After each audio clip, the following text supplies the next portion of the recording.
পরিবেশের অবস্থায় ইন্ডিয়া থেকে বসে বাংলাদেশের বিরুদ্ধে ষড়যন্ত্র চলছে। এই ষড়যন্ত্রের মাধ্যমে বাংলাদেশকে অস্থির করার জন্য বাংলাদেশের একটি নিষিদ্ধ সংগঠন ছাত্রলীগ, যুবলীগ, আওয়ামী লীগ ষড়যন্ত্র শুরু করেছে।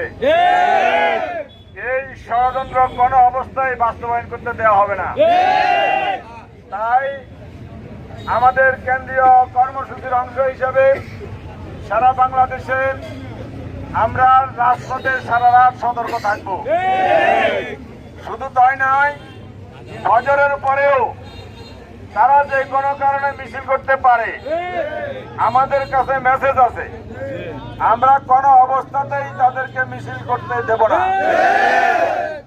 এজন্য আমি বলতে চাই, আমরা বিগত 15টি বছর কোম্পানিগঞ্জে কোনোভাবেই রাজনৈতিক কর্মকাণ্ড পালন করার সুযোগ দেয় নাই।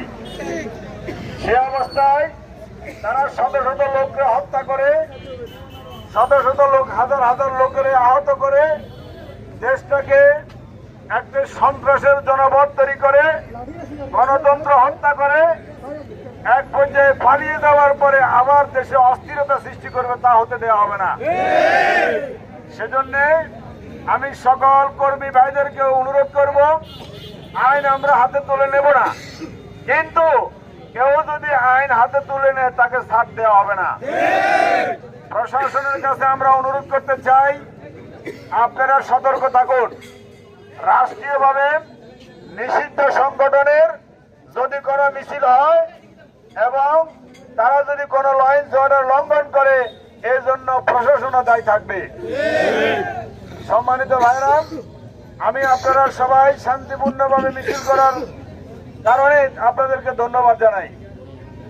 সম্মানিত ভাইরা, আমাদের এখানে কর্মসূচি শেষ নয়, আমাদেরকে দীর্ঘমেয়াদী কর্মসূচি নিয়ে এগিয়ে যেতে হবে।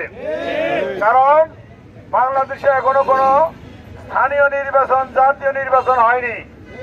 এদেশের জনগণের বাংলাদেশ জামায়াত ইসলামী ইতিমধ্যে আস্থা অর্জন করতে সক্ষম হয়েছে।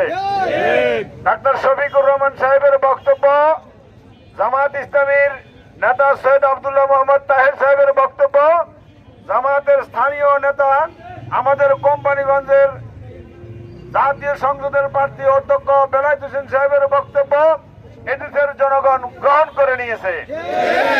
যার কারণে আমরা এমন কোন কর্মকাণ্ড করব না, এমন